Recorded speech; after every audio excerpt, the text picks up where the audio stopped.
É na meditação que este vislumbre do reino espiritual é dado a você, porque na meditação você não está procurando coisas.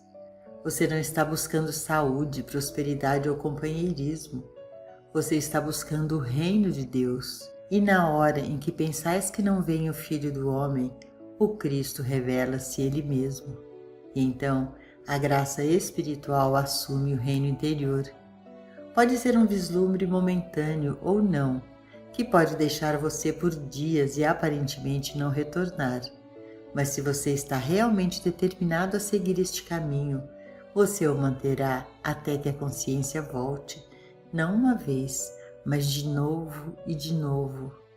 Quanto mais vezes você a procura e quanto mais você a alcança, mais perto você está de viver mais no reino de Deus do que no mundo.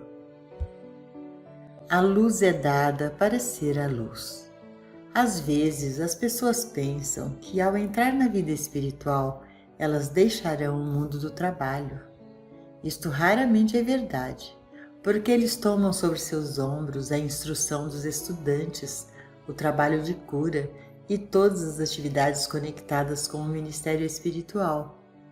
Mesmo em uma atividade espiritual, você vai se encontrar em certa medida envolvido no mundo dos negócios, e alguns aspectos podem ser agradáveis e outros não tão agradáveis. Alguns aspectos do trabalho de ensino são muito agradáveis, mas alguns deles não são. Mas você mesmo estará vivendo cada vez mais no reino espiritual e cada vez menos no mundo. Seja agradável ou desagradável, fará alguma diferença para você. Toda pessoa que atinge uma medida de luz tem que encarar uma séria questão. Deus foi tão bom para mim que me deu esta luz espiritual e todas as grandes bênçãos que vieram até mim mesmo no plano humano, mas para o meu benefício somente? Ele tem feito isso só para mim? Ele quer me configurar como seu filho especial para receber favores especiais, para que o resto do mundo possa dizer: oh, como ele é afortunado, ele tem a graça de Deus. É isso? Então surge a resposta: não. Não me foi permitido receber tudo isso por mim mesmo. Isso tudo é apenas para que eu possa ser uma luz para aqueles que ainda estão na escuridão. Isso tudo realmente não foi dado a mim por mim mesmo. E é fato que minha própria experiência tem sido assim. Quanto mais eu sigo, menos uso eu tenho de todo esse bem que veio a mim, porque estou tão ocupado com o trabalho que nem me dou conta de um lazer que nunca veio. E sei que isso não foi dado a mim para me divertir, mas sim para fazer de mim uma luz que ilumine os que ainda estão nas trevas e aqueles que ainda estão procurando um caminho. No começo, você se torna uma luz para alguns membros de sua família, seus vizinhos, amigos ou companheiros. Mas eventualmente você percebe que isso não é suficiente. Deus não pôs o sol nos céus para uma só pessoa. Ele está lá para os santos e para os pecadores, e igualmente para todos.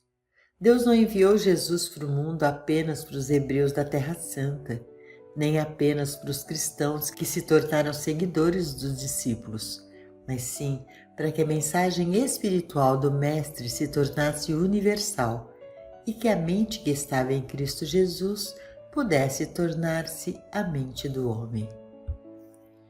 Eu não posso fazer nada, mas o eu dentro de mim pode fazer todas as coisas.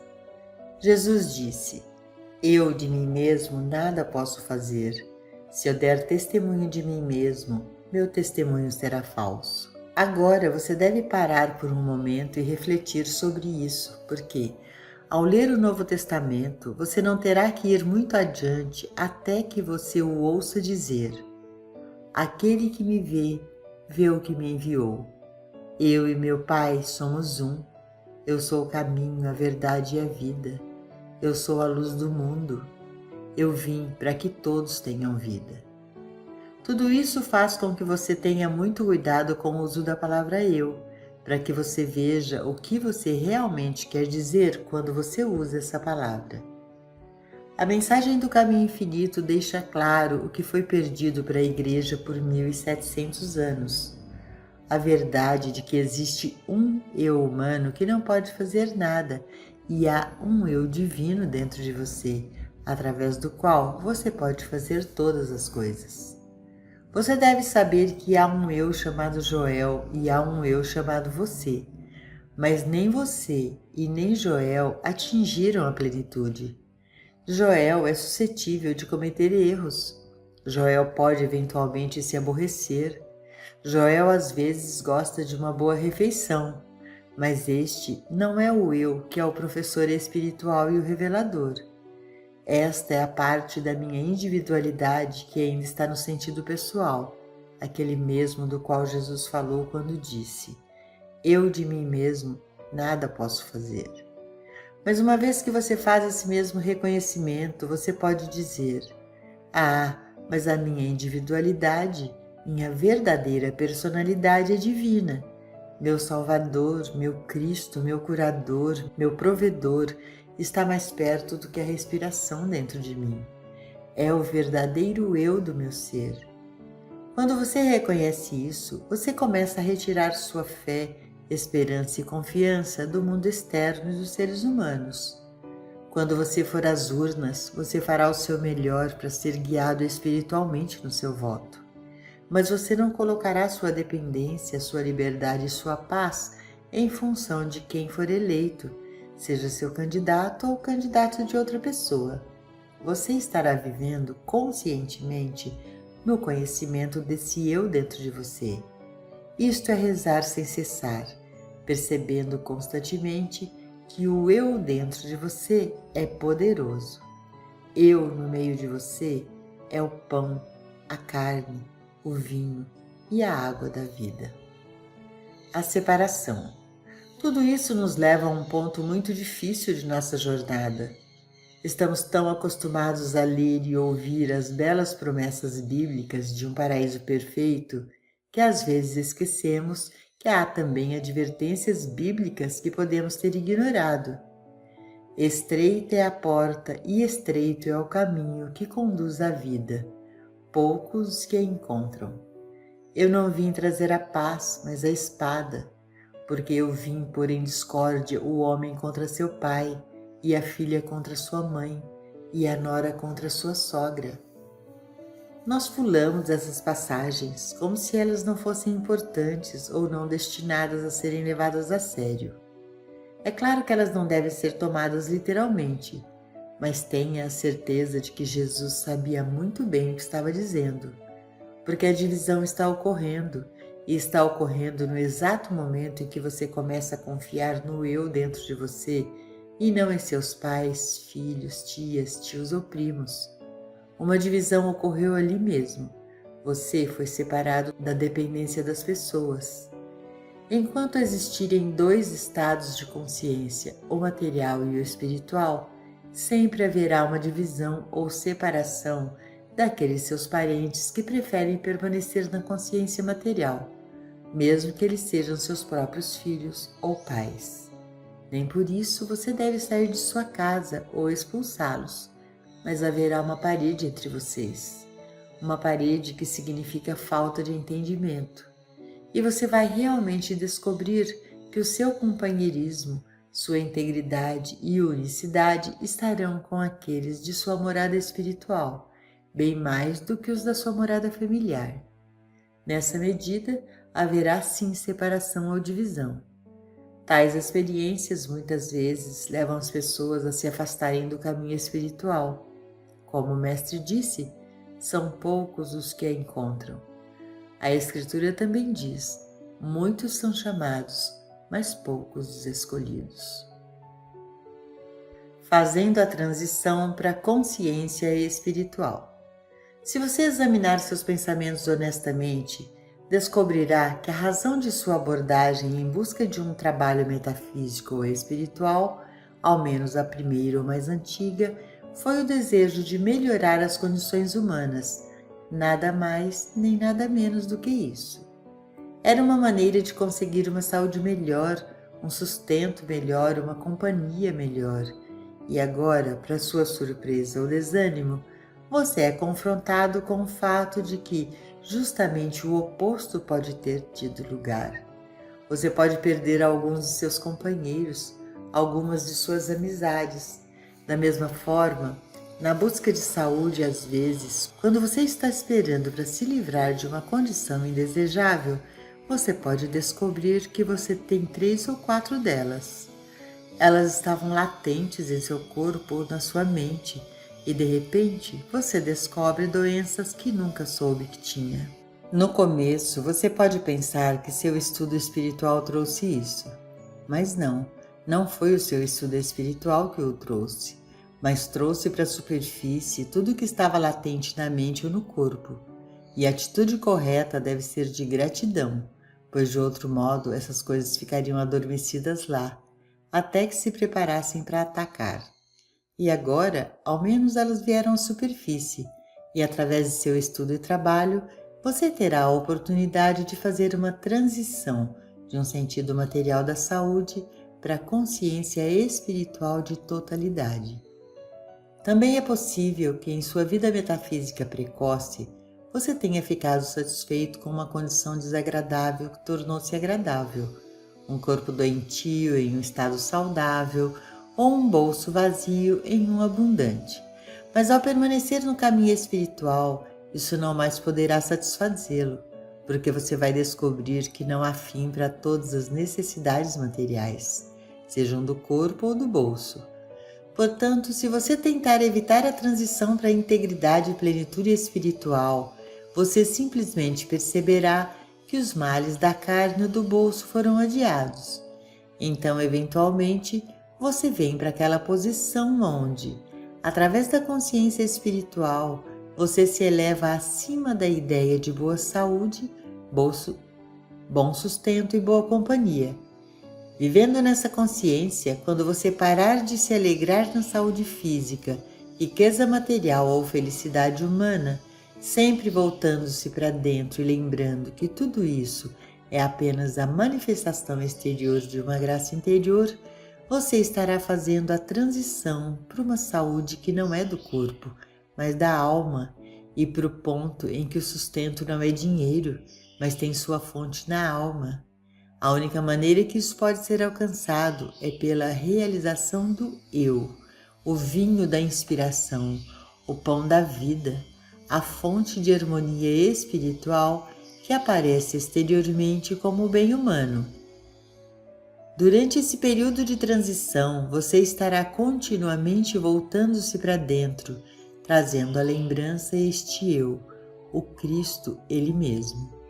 Chamamos isso de praticar a presença de Deus, percebendo Deus, a realização de Deus ou a autorrealização. Todos esses termos significam a mesma coisa.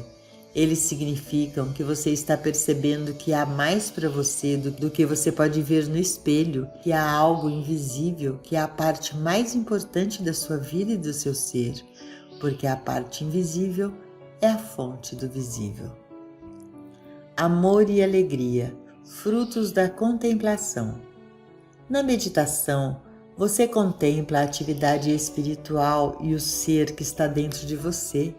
Você contempla a graça de Deus que está estabelecida dentro de você e reconhece que Deus plantou seu Filho em você, que Deus é o seu único Pai e, portanto, que a sua herança vem do Pai, mas não em virtude de você ser bom, uma vez que ela vem tanto para o santo quanto para o pecador, assim que a prontidão de recebê-la se estabelece. Isso é viver uma vida contemplativa, contemplando sempre o infinito invisível do seu ser, aquela cristandade do seu ser, o divino eu dentro de mim, sabendo que esse eu verdadeiro veio para que você possa ter vida e tê-la mais abundantemente. Tal contemplação traz um abandono do amor, do ódio e do medo do mundo externo. Então você pergunta, mas a gente deixa de amar? Amar indolentemente, sim, ou talvez você pare de amar no caminho errado e comece a amar no caminho certo. Muito do que o mundo chama de amor é baseado em um amor pelo corpo de uma pessoa. A satisfação que algumas pessoas recebem vem do corpo de alguém ou do bolso de alguém, mas isso não é amar do jeito certo. Esse tipo de amor é muito insatisfatório e sempre chega a um fim. Mas quando o indivíduo começa a perceber a presença invisível dentro das pessoas, que é realmente a alma do marido, esposa, criança, amigo ou vizinho, então ele começa a perceber a mesma alma que está nele e o amor assume uma natureza inteiramente diferente. A parte animal do amor vai-se, dando lugar a uma alegria que vem de dentro. Transição da humanidade para a cristandade. Assim é, então, que nesses dois mundos há sempre um você que comunga com a presença invisível que Jesus chamou o Pai interior, que Paulo chamou de Cristo. Na verdade, é o Espírito no homem. O mesmo Espírito que ressuscitou Cristo dos mortos também vivificará seus corpos mortais. E agora, onde está esse mesmo Espírito que levantou Jesus Cristo dos mortos? É na Terra Santa de 2000 anos atrás ou você tem que ir para a Terra Santa atualmente? Não. O mesmo Espírito que ressuscitou Jesus Cristo dos mortos está dentro de você. Você não entende, mas você o percebe, reconhece e deixa fluir. É sua presença na sua morada em sua consciência, seu reconhecimento dessa presença dentro de você, sua comunhão com ela em seus momentos silenciosos, que cada vez mais se manifestam. Foi nesses momentos de união consciente com Deus que Jesus pôde dizer: aquele que me vê, vê aquele que me enviou. Eu e meu Pai somos um. Nesse estado elevado de consciência, Jesus estava ausente e somente Deus, o Divino Eu, estava presente e falando. Quando ele diz: eu vim para que todos tenham vida e para que a tenham mais abundantemente. Não estava falando como homem, mas como Deus, em sua divindade, elevou-se acima de sua humanidade. Em sua divindade, elevou-se acima de sua humanidade. Há aqueles que, por meio dessa comunhão, alcançam a experiência definitiva da união consciente com Deus, e assim erguem-se em sua condição divina acima de sua humanidade. Mas assim como o Mestre, a experiência não é, no entanto, contínua, como se fosse durar a vida inteira. É um estado intermitente que pode acontecer agora e ir-se amanhã. Houve momentos em que Jesus estava tão abatido que queria se afastar por 40 dias, ou tão desanimado que teve de pedir aos discípulos que orassem com ele. Certamente Jesus não estava em sua divindade naquele momento no Getsemane, quando ele pediu que os discípulos permanecessem acordados com ele e esperava que suas orações elevassem seu estado de consciência. Em meditação, eleve seu ser em sua real identidade. Nossas meditações para alguma outra pessoa, e até mesmo o que chamamos de tratamento, não têm o propósito de curar alguma doença ou privação.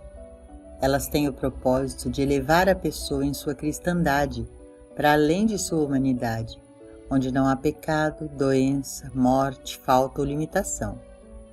Quando você permanece em sua cristandade, você pode olhar para fora e dizer: o que te impediu? Porque você não vê nenhuma razão, nem mesmo para que o paralítico não possa andar. É em sua cristandade que você pode comandar aos cegos a abrirem seus olhos. Isso você não pode fazer em sua humanidade, porque nada acontecerá. A maioria dos trabalhos de cura realmente ocorre quando o praticante, através de meditação profunda, eleva-se para fora de sua humanidade em sua cristandade. Quanto mais anos uma pessoa trabalha como praticante e professora espiritual, mais horas do dia ou da noite ele estará em sua cristandade e, portanto, menos tratamentos específicos ele precisará ministrar. Isso nos leva a uma parte importante da meditação do caminho infinito. Nunca direcionamos nosso pensamento para fora, para uma pessoa ou para uma condição. Dirigir o pensamento é um processo inteiramente mental, e seu objetivo é realmente a sugestão. Isso não quer dizer que algumas pessoas não possam ser curadas por sugestão, pois elas podem e são. O que estamos dizendo é que isso não faz parte da prática do caminho infinito, porque viola um dos princípios básicos do caminho infinito. A mente humana pode ser usada para o bem e para o mal, e a mente humana pode cometer erros, mesmo com intenções honestas. Portanto, não queremos que a mente humana entre na nossa prática espiritual ou no nosso relacionamento com os alunos. Na meditação, o eu pessoal que é Joel ou o eu pessoal de qualquer praticante deve deixar de influir, porque ninguém tem o direito de acreditar que ele mesmo tem o poder de dar qualquer coisa a uma pessoa. Se ele tivesse, onde Deus entraria? Depois de mais de 30 anos dessa prática, ninguém sabe melhor do que eu que não tenho nem prata e nem ouro, que das coisas do mundo eu não tenho nenhuma para dar. Só existe uma coisa que eu ou qualquer verdadeiro mestre espiritual tem, e isso é uma compreensão da natureza do eu, do infinito eu invisível. Portanto, quando eu meditar para você ou com você, eu não permito que você entre em minha mente, e eu mesmo não procuro me projetar em sua mente. O que eu faço é fechar meus olhos e subir diretamente para minha verdadeira identidade.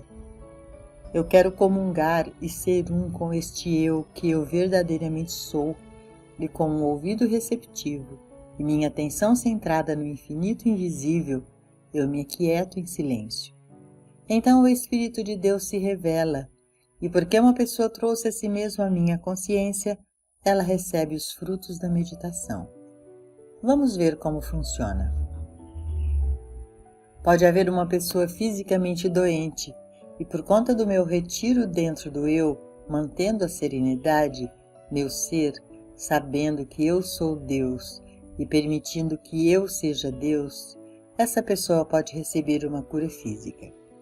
Mas outra pessoa pode receber uma cura moral ou uma cura financeira, e ainda outra um emprego ou uma cura das relações humanas. No entanto, eu não sei nada sobre isso. Quando você encontra alguém que você percebe ser realizado em Deus, nesse reconhecimento do Cristo do ser desse alguém, é uma indicação da sua receptividade, e é isso que dá a você o benefício da meditação dele. Você nem precisa estar na presença de tal pessoa para beneficiar-se do eu que ela é. O Mestre disse: tua fé te curou, tua fé, teu reconhecimento. Quem dizeis que eu sou? Eu sou Deus. Se você reconhecer que eu sou Deus quando você encontra um praticante, você não deixa de ser beneficiado. Mas se você achar que o praticante tem o poder de lhe dar algo, reter algo ou atrasá-lo, ou se você achar que o dinheiro tem o poder de comprá-lo, você está perdendo o caminho. O dinheiro é apenas uma ferramenta. Ele pode ser usado como expressão de gratidão, e nesse sentido não deixa de ser um reconhecimento. Mas ele não vai comprar qualquer coisa. A única coisa que vai comprar qualquer coisa de natureza espiritual é o seu reconhecimento do eu, seu contato com o eu, com alguém que em alguma medida atingiu a vida de Cristo, alguma realização do Cristo do seu ser, da natureza do eu que ele é. Ganhando nossa liberdade e perdendo nosso sentido humano de identidade no eu. Quando você entende que Jesus usou a palavra eu de duas maneiras diferentes, você começa a perceber que o segredo de sua missão era revelar que eu sou Deus, o eu que está dentro de você, o eu que é a própria natureza e caráter do seu próprio ser. Você é realmente o Filho de Deus em sua identidade espiritual, enquanto que esse eu exterior que se chama Maria, Jim ou Joel é o filho pródigo que trabalha a seu meio de voltar à casa do Pai, até que finalmente ele não repete mais o seu nome, e então ele diz, eu. De uma forma ou de outra, todos perdemos o sentido de apego que nos fez orgulhosos de pertencer a esta família ou aquela, ou a este ou aquele país, a esta ou aquela raça ou religião. Perdemos tudo justamente em proporção à realização dessa palavra eu, porque o eu em mim é o mesmo eu em vocês.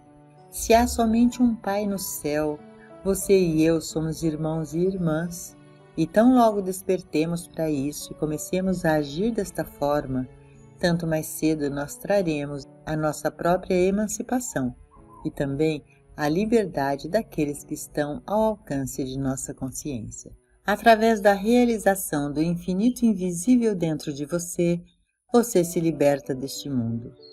Você não perderá seu amor por seus pais ou seus filhos, mas seu amor será de uma natureza diferente. Você não será escravo desse amor, e você não vai mantê-los amarrados por ele, mas ainda você provavelmente irá contribuir com mais dinheiro para a benevolência e caridade no mundo, ainda que talvez tenha menos simpatia e piedade do que antes, porque enquanto você ajuda seu próximo, você perceberá em seu nível de consciência que aquele a quem você ajuda não precisaria ser pobre ou escravizado. Pobreza e escravidão são estados de ignorância. Qualquer pessoa que desperte para a natureza do eu, sua verdadeira identidade, deve tornar-se livre do pecado, livre da doença, livre de privações. Se ao fechar os olhos em meditação ou prece, você pensa em pessoas, é favor lembrar que você pode estar transferindo o bem ou o mal para essas pessoas, e às vezes o mal sob o nome de bem. Mas se você realmente deseja ser uma bênção para este mundo, para sua família, seus vizinhos, seus alunos, não permita que o pensar humano entre em sua mente, porque esse é o pensamento do pequeno eu. Nessas condições, mesmo as melhores intenções podem ser equivocadas.